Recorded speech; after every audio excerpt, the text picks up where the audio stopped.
Good afternoon, ladies and gentlemen. Thank you very much, Steve, for the introduction, and to Hexagon for sponsoring the presentation. And a special thank you to SME and to AeroDef for inviting me to come and speak about what's happening around the world on a geostrategic level. This is going to be a little bit less of a technical, a little bit less of an engineering presentation, and more of a strategic overview of what is happening around the world in ways that's very much concerning to those of you in your industry and all of your related partners in the United States and in allied countries that are undertaking, and I'm going to borrow from Kevin Mitchell's keynote presentation this morning, preserving freedom, which is at the sort of heart of what we'll be talking about this afternoon. So what I'd like to do first of all is offer one caveat. As the introduction mentioned earlier, the State Department is a client of my firm. I'm a diplomacy consultant to the State Department, but I don't work for the State Department, and nothing that I say here today represents U.S. government policy in any capacity. I'm here in a purely private capacity. So that's disclaimer number one. Disclaimer number two, or caveat number one, I should say, is I apologize in advance. I was hit with very bad allergies the last several days, so please bear with me if my allergies affect the presentation in any way. So, on that, what I'd like to do, ladies and gentlemen, is do a deep dive into some of the major geopolitical risk issues around the world, and I'd like to offer it to you today in the form of a simplified, generalized, national security and intelligence briefing using exclusively public domain sources. So I'd like to start off with this beautiful graphic that first of all reminds us of how spectacular our planet is. And this spectacular planet, for those of us who are terrestrial beings, right, we tend to think land-based in all of our activities, is 70% covered by oceans, by water, right, oceans and seas.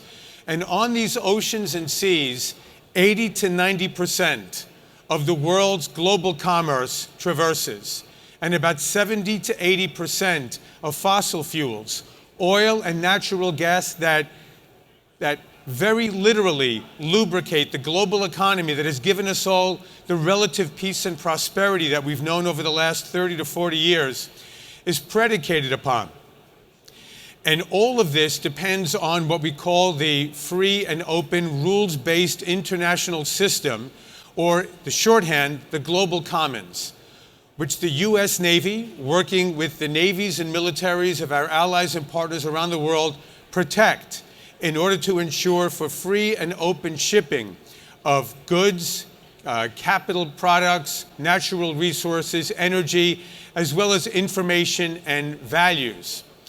And this is a terrific snapshot based on the CIA fact book of the world's leading export products. You see here mostly natural resources, you see energy supplies, and you see finished products, consumer markets.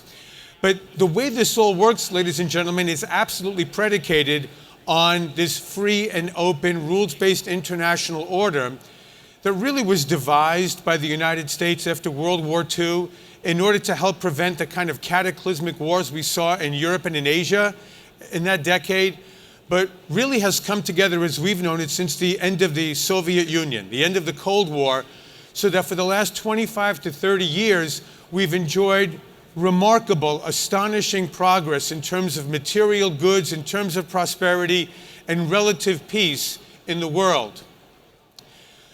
But all of this now is being challenged with the astonishing, and some would say highly deceptive, rise of China. And I want to spend a little bit of time talking about China. And what we have in this chart, ladies and gentlemen, gives you a sense of the very modest growth that began in China in the 1980s and through the early 1990s, when Deng Xiaoping, who succeeded Mao Zedong in began to open up the Chinese economy, you start to see this slight uptick in Chinese economic activity. But if you look at 2000, 2001, it takes off like a rocket ship. And that's because 2001 is when China was permitted to join the World Trade Organization.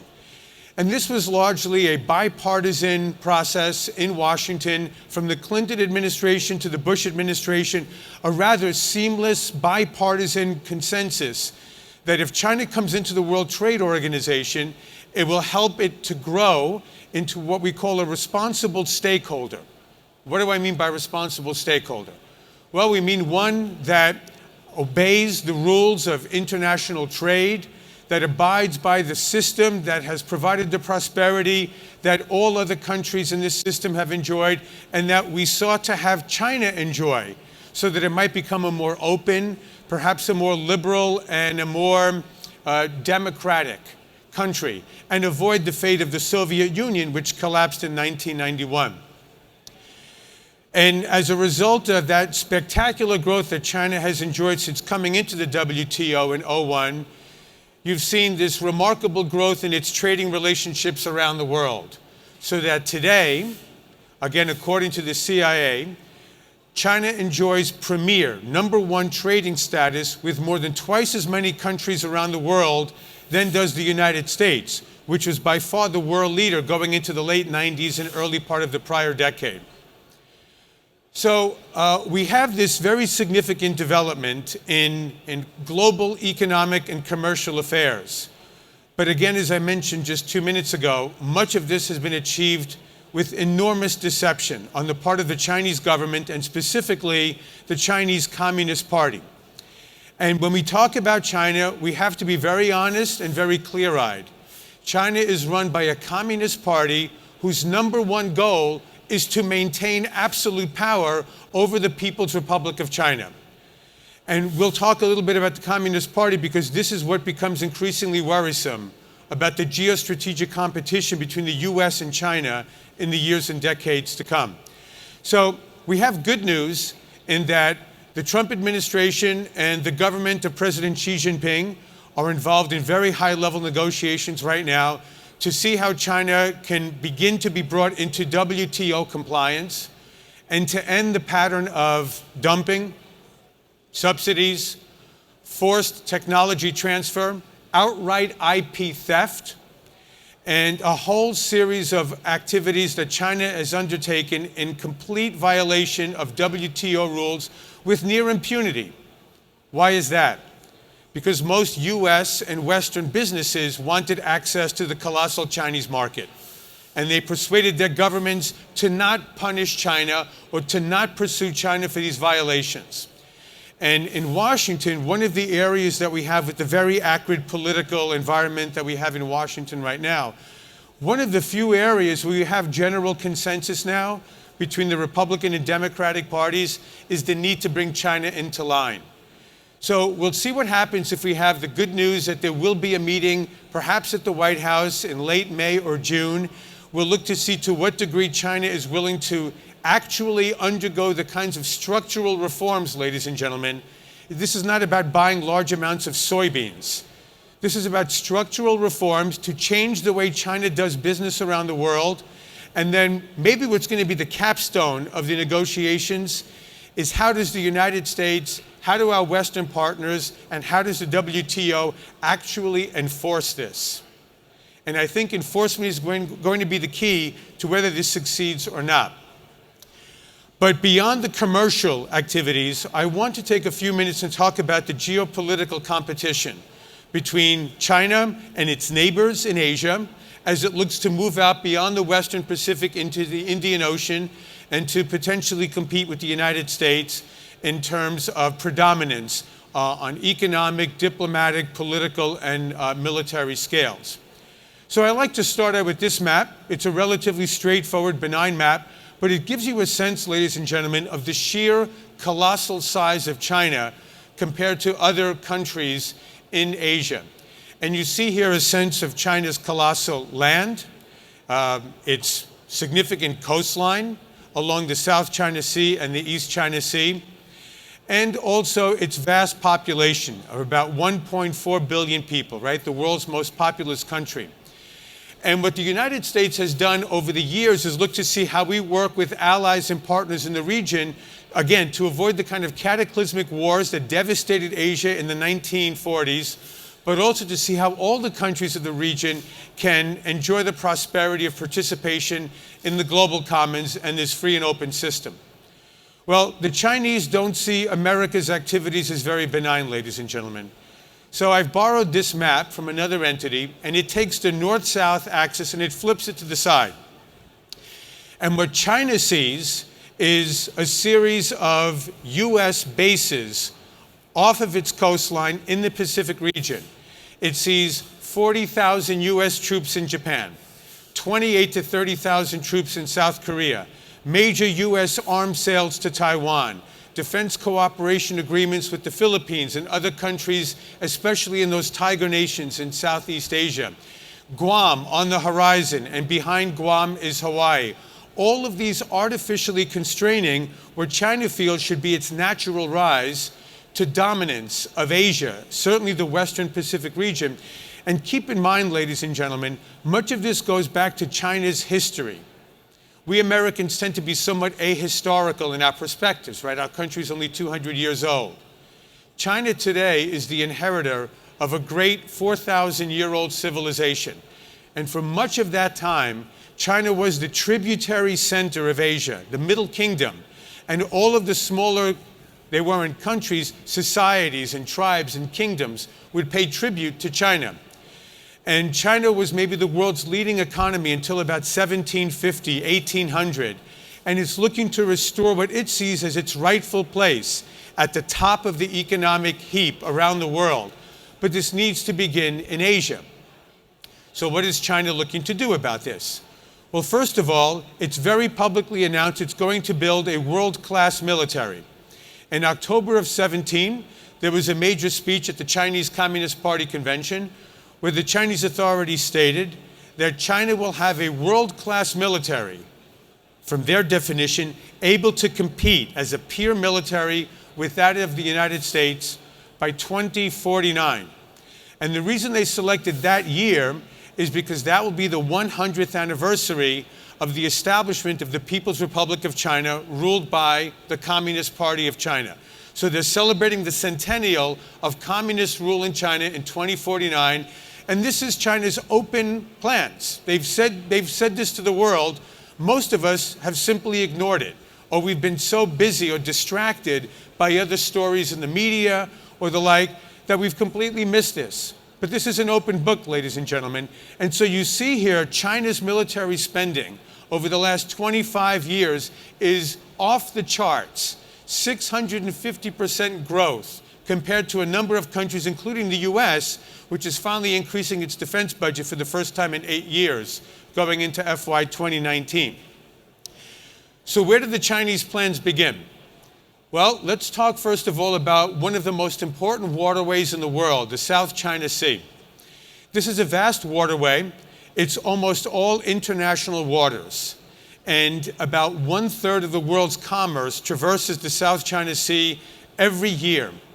It also has perhaps 10 to 15% of the world's oil and natural gas undiscovered reserves beneath the seabed of the South China Sea. There are also vast fisheries, because one of the greatest statistics today that we can be so proud of in the 21st century is that every day around the world, about 250,000 people escape absolute poverty and begin their journey into a decent middle-class lifestyle. Right? Think about that. 250,000 people around the world. But they also want to eat better than just subsistence living. They want protein-rich diets, and much of that will depend on fisheries that are being increasingly exploited around the world. And we'll talk shortly about another major theater coming into play.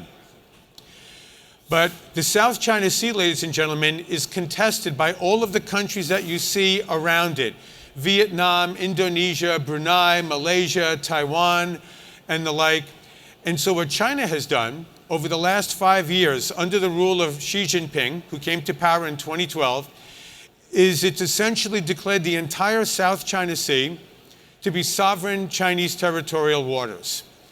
And along the way, they have taken, there's about 200 geological features in the South China Sea, ladies and gentlemen, shoals, rocks, and reefs. About 40 of these are above the surface year-round, the other 160 depending on tidal cycles. Of the 40 that are above the surface, 7 of these have been reclaimed and dredged by the Chinese government in contravention of the UN Law of the Sea Convention. and they've been militarized and they've been weaponized, and they are now, at least from the Chinese government's perspective, sovereign Chinese islands 500, 600, 800 miles off of the Chinese coastline. There's no basis in international law for any of this, and yet they've been able to do so because no one has stopped them. Now, the question becomes, who can do anything about this? And realistically, the only power that can is the United States. But no one is seeking any type of a military confrontation over these issues. But we have a very dangerous precedent taking place, ladies and gentlemen, because if a country can create artificial islands and invent sovereignty hundreds of miles off of its shores in violations of international law, what's to stop the next country from doing so in the Pacific Ocean, in the Indian Ocean, off the coast of Africa, off the coast of Europe, or as I'll mention shortly, in the Arctic region? So this is a very, very difficult diplomatic challenge for the United States, working with our allies in the region and working with international bodies to resolve. This issue actually went to international arbitration. The Philippines were the plaintiff country. They won, and the Chinese government simply said, we don't care what the ruling states. This is going to be our sovereign territory, and you all need to do something about this if you want to change the facts that we've just established over the last 5 years. So this is going to be a very high-risk proposition in the years to come, ladies and gentlemen. And then we talk about the broader anti-access area denial strategy that the Chinese government is undertaking to begin over the long term to push the United States out of operational capability in the Pacific region. And this works along a series of island chains. So the first island chain comes south from Japan to Taiwan and all the way down into the Philippines. And the Chinese initial plan is to be able to push back the United States from any serious naval or air defense capability immediately off of its coastline so that the Chinese military dominates these seas, the South China Sea and the East China Sea. By 2049, it's to push the United States back to the second island chain from Japan down to Guam and down towards New Zealand. And then ultimately to be able to push the United States back to Hawaii so that effectively the entire Western Pacific comes under the dominance and control of China. The Eastern Pacific from California to Hawaii can be the domain of the United States. And this is all being coupled, this brilliant, very ambitious maritime strategy, with a continental strategy that connects Chinese markets and Chinese industry across Eurasia to Europe, the Middle East, through Central Asia, and then also to the subcontinent and to Africa. And this is what is called the Belt Road Initiative. And it's the most ambitious series of infrastructure projects ever devised in a unitary fashion in the history of mankind. And the Chinese have demonstrated brilliant vision in putting this together. And they're building major highways, railways, bridges, tunnels, ports, hydroelectric generating facilities, and then layering on top of that broadband and e-systems with e-commerce and e-financing, and basically an ecosystem that will take advantage of 5G when that comes onto the scene literally over the next 1 to 3 years. The question for Western strategists, ladies and gentlemen, is this actually a benign economic development and infrastructure growth proposition, or is there something much more malign here? Because one of the things that you'll hear now from the administration is the idea that China is engaged in, you can call it a number of things: predatory lending, loan to own, debt diplomacy, where basically China makes available credit on very easy credit, but on very onerous terms, where when the receiving country is unable to repay those terms, they essentially have to forfeit sovereign assets, which China then picks up and builds up with a series of military facilities and commercial facilities throughout Central Asia, in the subcontinent, and in the Indian Ocean. And this began in Sri Lanka at the end of 2017. We all are very saddened by the atrocities that took place in Sri Lanka on Easter Sunday 2 weeks ago. But this very strategic island next to India has now had to give up a sovereign port to China for the next 99 years because it was unable to pay back the very onerous, opaque terms under which this port was built with Chinese-provided financing. So we're watching very closely what is to be happening with the Belt Road Initiative, but if this is going to be an instrument for Chinese control over smaller, weaker, underdeveloped countries, there's going to have to be some type of a response led by the US with allies such as India, Japan, our European Union partners, to see where there's a complementary infrastructure program on a global scale so that countries don't feel that they can only be reliant on China for the kind of assistance they need to grow their economies. And then this map here, ladies and gentlemen, gives you a sense of those countries that are now using Huawei technology. And this is going to be the other critical cyber or sort of e-battlefield between the United States and China in the years to come, because Huawei has an enormous lead over its Western competitors such as Nokia or Ericsson. And that's probably because we know that Huawei stole massive amounts of technology from Cisco about 15 years ago. It's been heavily subsidized by the Chinese government, and every time there are bids for major types of broadband, hardware, software, technology contracts, Huawei has been able to underbid its competitors by as much as 40%. Now, it also happens to provide superior services to almost any of its competitors, certainly peer services. Problem is, ladies and gentlemen, is Huawei an actual independent hardware and software company that can help bring the world into the 5G universe? Or is it potentially an instrument of foreign control by the Chinese Communist Party? And that becomes the issue. Because if it is, then it's a strategic dilemma for the United States and our allies to not allow our industries or those of our partners to potentially be integrated into one that's controlled by the Chinese Communist Party that can be used for battlefield purposes, to shut off grids, to undermine our ability to allow our economies to flourish, and to engage in major cyber attacks across vast swaths of industries in Western countries that are integrated into the Huawei 5G ecosystems. So the clearer we are as to whether or not Huawei is Communist Party controlled or not, the easier this issue. The less we know, I think the more controversial Huawei's activities will continue to be. And one country that is working closely with the United States, very skeptical about many of China's activities in the Indian Ocean, is India.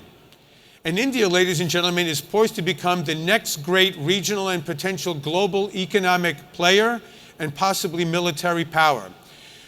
First of all, it's going to become a military colossus because China, as the inheritor of a 4,000-year-old civilization, has as its rival on the Asian continent, India, the inheritor of a 5,000-year-old Hindu civilization. The Himalaya Mountains are the reason these two civilizations have not been at war more frequently over the centuries. But India is not going to allow China to come into the Indian Ocean, into its sphere of influence, unchecked. India will likely become the world's third largest economy by 2040. We're looking at a $10 trillion economy that will surpass that of Japan. 20% of the world's labor force will be comprised of Indian citizens in 2040. So the investment and growth opportunities in India are spectacular. But India will probably be one of the leading arms importers on the world stage over the next 20 to 30 years in order to be able to better equip itself against what it sees as aggressive Chinese encroachment throughout the Indian Ocean, with Chinese ports and facilities in Myanmar and Bangladesh, now in Sri Lanka, potentially in Pakistan, potentially to take over a port in Kenya, where Kenya may have difficulty paying back Chinese Belt Road terms. And now, the first Chinese military base outside of China in the tiny port country of Djibouti at the foot of the Red Sea. So India is going to be working with partners such as the United States, Japan, and Australia in what we call the quadrilateral, the Quad. And these four countries, I believe, will be undertaking a massive defensive posture in the years and decades to come to check and contain what they see as China's very ambitious growth strategy in the Indian Ocean, what we now call the Indo-Pacific region. So now let's swing a little bit north to talk about Russia. And ladies and gentlemen, in Vladimir Putin, we have a 66-year-old president for life, essentially, dictator for life. Kind of where Xi Jinping is in China right now with his rewriting of the Chinese constitution. But the thing to keep in mind about Russia, ladies and gentlemen, is it is a 1,000-year-old civilization that, and this is strange from our modern day perspective, strange to think about, but they actually feel very vulnerable on their western front, bordering Europe. Because if you read history, you'll note that Russia has been invaded by Vikings, by Swedes, by Poles, by Napoleon's French forces, by German Nazis, and then they felt very much encroached upon by the NATO expansion after the collapse of the Soviet Union and the Warsaw Pact. Their understanding was NATO would not expand towards Russia's borders. And in fact, NATO did, very energetically for the last 20, 30 years. We're still doing it now. And Russia does not want to ever feel like it's being considered a marginalized country. It demands respect as a global player, and it has the ability to project power on a global scale simply by its sheer size. So Russia occupies 1/8 of the world's terrestrial landmass. It spans 11 time zones, and it's able to project power in Europe, in the Black Sea region, in the Caucasus, in the Middle East, in Central Asia, along a very lengthy border with China. And it also has disputes going back with Japan to World War II. And it actually has a small border with North Korea. And you'll note in the news of the last several days, Kim Jong-un met with Vladimir Putin in the eastern Russian port of Vladivostok. So in the last 5 years, Russia has reemerged as a major power in the Middle East and in Eastern Europe in a way that we in the West find very unsettling and quite provocative. It's installed its devastatingly effective S-400 anti-aircraft missile systems, not only in Syria, with 49-year leases as a thank you from Bashar al-Assad for saving his regime from Syrian rebels, but also in the sovereign territory of Kaliningrad. So if you look up here, ladies and gentlemen, this anomaly here is actually a hangover from the Soviet Union and the Cold War, but that's sovereign Russian territory sandwiched by Poland and the 3 Baltic countries inside the NATO alliance. So the S-400s are there, and if Russia chose to do so, it could effectively declare the northern half of Poland and the Baltics a Russian-controlled no-fly zone. Imagine what the decision-making is like in the Oval Office and in NATO headquarters in Belgium if you have a peaceful transformation of Poland and the Baltics into Russian-controlled airspace. And of course, with the annexation of Crimea in 2014 and then the invasion of eastern Ukraine, you now have the S-300s in Crimea. So Russia is able to project power now in Eastern Europe and the Middle East because of the last 5 years in a way that it hasn't since the 1970s. And this is part of Russia's broader strategic anti-access area denial capability development throughout the European continent. And we see this not so much as a matter of deterrence. I don't think anybody in Moscow really believes there's any NATO plan to move in towards Russia's borders, but it's really more a matter of power projection and the ability of Russia to engage in malign activities throughout Eastern Europe while deterring the West from taking any meaningful counter operations. So we're very concerned about the tensions that are going to be growing in Europe in this theater, and now with the US pulling out of the INF treaty, because I think less to do with what's happening in Europe and more to do with China, because China has been able to develop missiles with 1,000 or 1,500 mile range capability because they were never party to this agreement. And they're able to attack US standoff forces 1,000 miles off the coast of China. We now have to make up for that gap in China. So we're pulling out of this agreement here with Russia in Europe. But I want to take us a little bit north for a second. And just as I spoke about the South China Sea, ladies and gentlemen, I want to talk about the Arctic. This is a strategic theater of competition that is coming online literally as we speak. And it has to do with the warming of the Arctic region north of Russia's frontier. And what you have in the South China Sea is another area with maybe 10 to 20% of the world's undiscovered oil and natural gas reserves underneath the Arctic seabed. vast fisheries to be exploited, the potential for a tremendous new destination tourism sector with the spectacle of the Arctic region to be cultivated and developed. But for our purposes, ladies and gentlemen, you have the potential for time-sensitive supply chain management that literally removes 30 to 35% of travel time between Northeast Asia to European ports using what we call the Northern Sea Route. And Russia is determined to control this Northern Sea Route from the get-go. It's already begun a very ambitious, I need to interject here. Not only is this an area of great Russian concern, but as I mentioned before with the Belt Road Initiative that China has undertaken across Eurasia and in the Indian Ocean, it's now complementing that with what China calls the Polar Silk Road, and is looking to see how it is able to become a polar power, an Arctic power, even though China doesn't have an inch of territory in the Arctic region, and to be able to exploit these faster shipping lanes, not only to Europe, but also to the eastern seaboard of the United States and bypass the Panama Canal. So what Russia has begun to do is to construct or to refortify about 24 air and naval bases all along its Arctic frontier. It also has a fleet of about 38 to 40 medium to heavy icebreakers in order to be able to escort sailing vessels throughout the Northern Sea Route and to be able to demand tariffs for the use of its territorial waters up to 12 miles off of its coast, and it's declaring an exclusive economic zone 200 miles off of its coast in order to be able to extract oil and natural gas and fisheries from that seabed to take the lead in exploiting the Arctic region. Needless to say, we are not competitive as the United States in this region. We now have 2 operational icebreakers. A third one was just procured in the current budget. But we will be laggards in the Arctic for at least the next 10 to 15 years.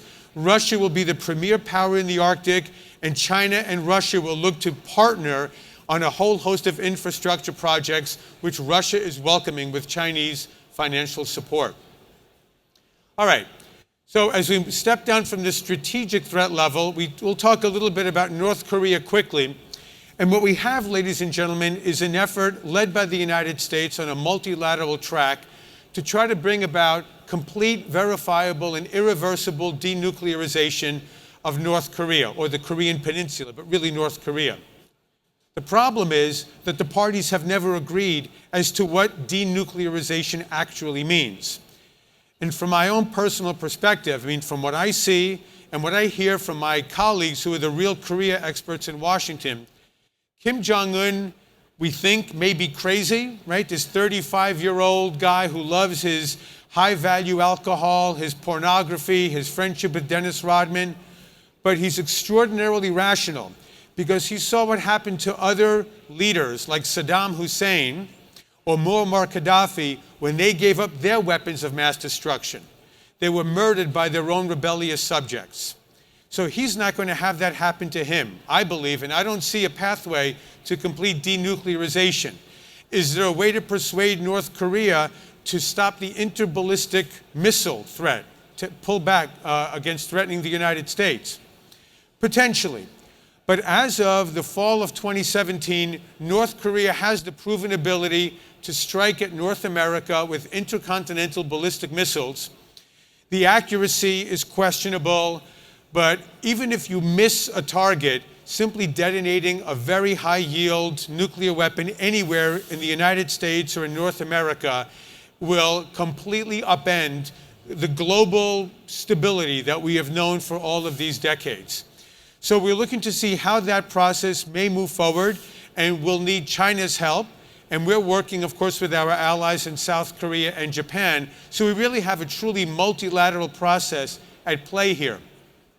But I want to bring up an aspect of the Korea issue which most people don't talk about very much, and that's the potential for a conventional conflict in the Korean Peninsula without a single nuclear warhead being detonated anywhere that could absolutely destroy global supply chains if you have a war in the peninsula, because you will almost necessarily drag in the world's #2 economy, China, the world's #3 economy, Japan, the world's #11 economy, South Korea, and the world's #20 economy, Taiwan, which China would likely look to invade in the fog of war with all of the activities focused in the Korean Peninsula. And as I mentioned earlier, where China had openly stated that it would develop a world-class military by 2049 to celebrate the centennial of Communist Party rule over China, in January of this year, 3 months ago, Chinese authorities publicly warned Taiwan that Taiwan will be reunified with China, one way or the other, by 2049, ideally peacefully and diplomatically, but if not, by any means necessary. But the reincorporation of the unification of Taiwan with China is an absolute priority of the Communist Party of China. So keep that in mind. So the potential for severe destruction of global supply chains in Asia is our primary concern as a result of a possible conventional conflict. And the other is proliferation, because there isn't a conventional weapon that North Korea has developed that it's not willing to sell on the black arms market around the world. It has no economy to speak of. It's desperate for hard cash. And if you look at one of the major missiles that Iran has developed over the last 15 years and one of its submarine models, they look exactly like those of North Korea. And so our own sense is, on the intelligence level, that North Korea has made this missile and submarine technology available to Iran for cash. And the question is, with the 79-year-old supreme leader, Khamenei in Iran, absolutely hell-bent on acquiring a nuclear weapons capability for Iran, if it turns out to be more difficult than they ever imagined, would they seek to purchase off-the-shelf nuclear weapons from North Korea, and would North Korea sell them to Iran? And the problem with Iran and nuclear weapons, ladies and gentlemen, is that we're still talking about the world's leading state sponsor of international terrorism that is looking to acquire nuclear weapons for its own regime survival, to deter any type of a regime change military operation by any other country, but also to extort American allies and to extort its Sunni, its Sunni neighbors in the Middle East, and also to export its radical Shia form of theocracy in the Middle East. So Iran remains a very, very problematic country in terms of seeking to achieve Middle Eastern hegemonic status, to become the dominant economy and the dominant military in the Middle East. And this is exacerbated by the historic feud that we see between Iran as the leading Shia power in the Middle East and Saudi Arabia, which posits itself as the leading Sunni Muslim power in the Middle East. And this is playing out in a series of proxy wars in Syria, in Iraq, with Iran's control of Hezbollah in Lebanon, its funding of Hamas in Gaza, the proxy wars in Yemen, and also efforts to overthrow the government of Bahrain and to isolate Qatar in the Persian Gulf. So the administration seems to have made a choice, the direct opposite of the prior administration, which had been looking to embrace and to welcome Iran into the global system in the Middle East. And this administration has decided to move in a very different direction and to welcome Saudi Arabia's willingness to be the predominant partner to contain, to check Iran's hegemonic activities in the Middle East, and to work with Saudi Arabia to also stabilize global oil market pricing, and to work also to see if Saudi Arabia and the United Arab Emirates can help Israel and the Palestinians bring about a long-term solution to that ongoing diplomatic problem. Now, we have to be very careful when we're dealing with Saudi Arabia, ladies and gentlemen, because clearly its government operates in a value system completely the opposite of that of the West in terms of democracy, of freedom, of openness for all of the citizens of that country. But we also have to be very much concerned about ensuring the stability of Saudi Arabia, because three of the world's four most important strategic choke points are all around the Arabian Peninsula. So you have the Straits of Hormuz, you have Bab al-Mandab, which is why the Yemen war is so critical, and of course you've got the Suez Canal. And this is where the maritime superhighways connecting Asia, south of India, into the Red Sea, and to Europe all connect. So we're very, very cautious that we don't have a situation that destabilizes Saudi Arabia, has that country rupture and become 4, 5, 6 statelets, and then have Iran take over the Middle East and threaten access to these strategic choke points. And this gives you a sense, ladies and gentlemen, of just how utterly dependent Asia and Europe continue to be on the Middle East, which continues to maintain the largest proven oil reserves in the world on a collective basis. We'll touch briefly in a minute on Venezuela, the great tragedy, because it's the country with the single largest oil reserves in the world, and socialism has destroyed that country utterly, as we all see in the news. The United States has a relatively small amount of proven oil reserves, but geologists believe that there may be as many as 3 trillion, that's with a T, 3 trillion barrels of oil under Colorado alone, if we can ever get that to market, which would basically provide the world's oil supply for the next 100 years at current standards. So we'll see how these oil markets shape out in the years to come. And this gives you a larger sense, ladies and gentlemen, of this series of strategic choke points around the world, but really along this Eurasian belt that I've been describing for you, connecting Asia through the Indian Ocean, through the Middle East, and on to Europe, and why so much of our strategic activity is focused on this part of the world, because of the primacy of maintaining free and open access for shipping, for energy, and the like through this particular part of the world. And I also like to put this map up because we're victims of our own success in that we never talk about international piracy. And that's because our Navy, working with the navies of our allies, have for the most part relatively smothered piracy on any grand scale around the world. But you get a sense here, ladies and gentlemen, of the last 40 years where there continues to be ongoing piracy activity near the Straits of Malacca in Southeast Asia, off the Horn of Africa, near Somalia, Ethiopia, and near Yemen, and also in the Gulf of Guinea, near Nigeria.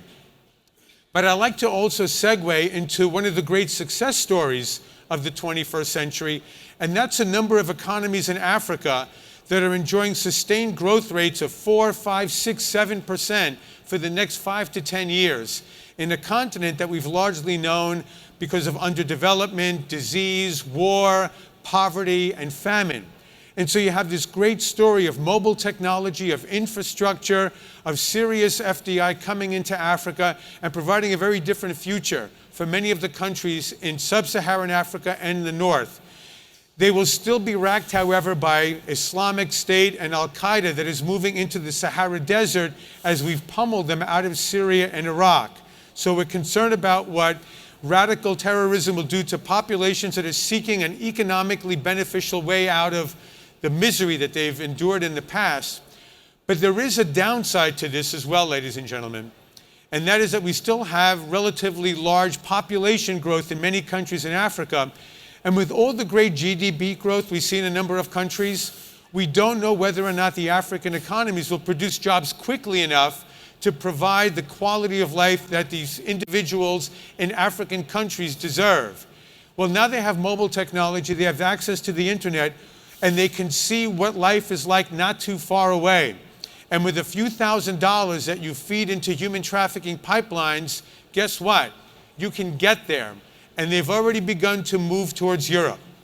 So there were leaked German intelligence reports the end of 2017 that 1 to 3 million Africans are in or looking to enter into human trafficking pipelines en route to Europe for economic opportunity and a better way of life. And the problem is that there's no cohesive European Union policy for dealing with this potential cascade of migrants in the years to come. Now, we all have a very clear picture of what took place in Europe, and European politics is still upside down 4 years later as a result of the migration crisis in the summer of 2015.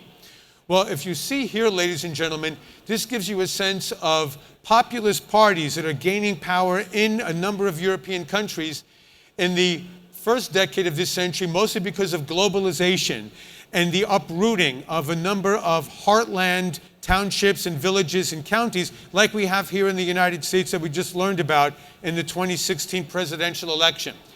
And that was then furthered by the 2008 crisis And then you have here, right around 2015, it starts to take off again like a rocket because of the illegal migration and the refugee flows into Europe, which European governments were completely unprepared for. Well, this is now causing tremendous upheaval in European politics. It gave us Brexit probably more than any other single reason in June of 2016. But now we have the yellow vests that are demonstrating every weekend, I think now for the 11th weekend in a row, by the tens of thousands, protesting French government policies every weekend there. We have the same kind of unrest developing in the Netherlands, in Germany, in Poland. This past weekend in Spain, for the first time in 40 years, you have a far-right party since the end of the Franco dictatorship that is now in the Spanish parliament. So nationalist, anti-immigration parties are growing in prominence throughout the European Union. And the question is going to become, can the European Union as a bloc be able to deal with all the rise of all of these Eurosceptical parties that are going to be looking to constantly reform the European Union? And can the bloc make cohesive decisions, or are we reverting to diplomatic relations with individual nations, beginning with the United Kingdom, if they're ever able to resolve their Brexit dilemma? And then we have the issue of defense spending on the part of NATO countries. I think those of you in the aerospace industry, you know that you'll be seeing very significant increases that are planned in the French defense budget in the years to come.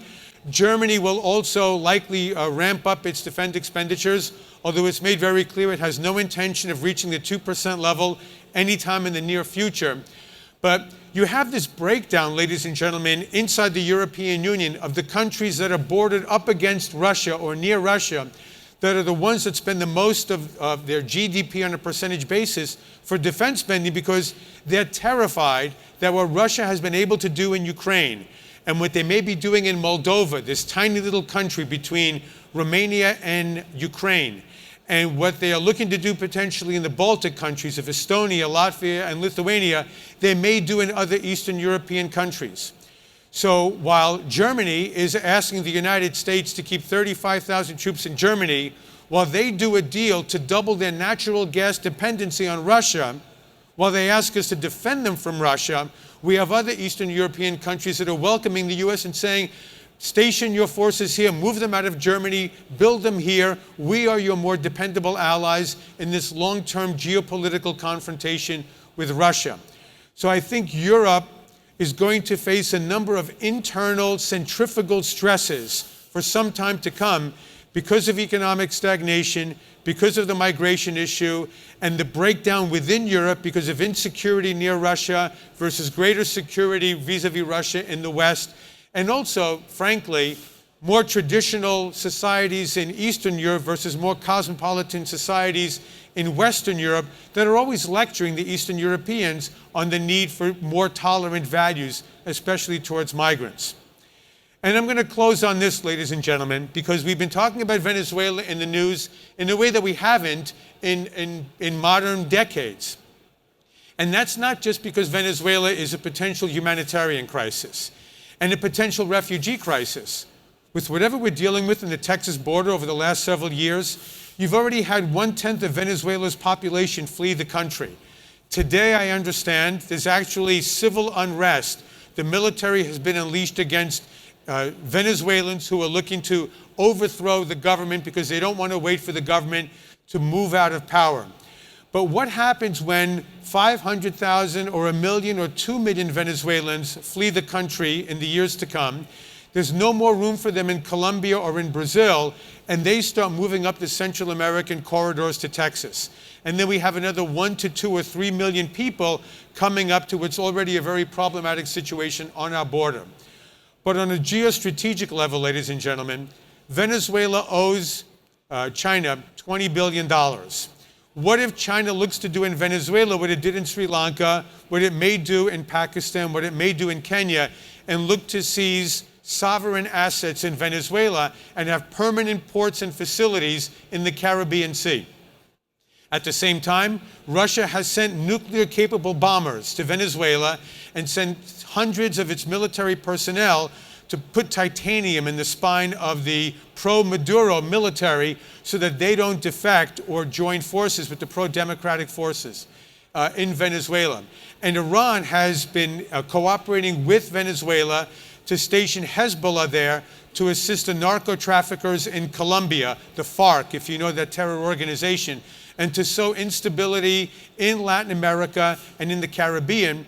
And my own sense is that if the administration is successful in helping to change governments in Venezuela, you'll also see potentially the collapse of the communist government in Cuba, which is absolutely dependent on Venezuela for oil and for hard cash as a result of the sale of excess oil that Venezuela provides it. So kind of a 2-for-1 in Venezuela and Cuba. Bringing this all together is your industry, ladies and gentlemen.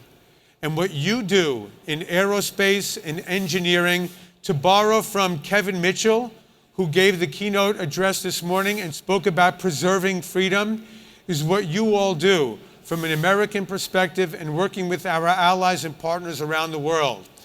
We need to defend America, we need to defend our way of life, and we need to defend our allies and to deter our foes, to preserve the peace, to preserve the prosperity that really is so precious. It's so fragile, ladies and gentlemen.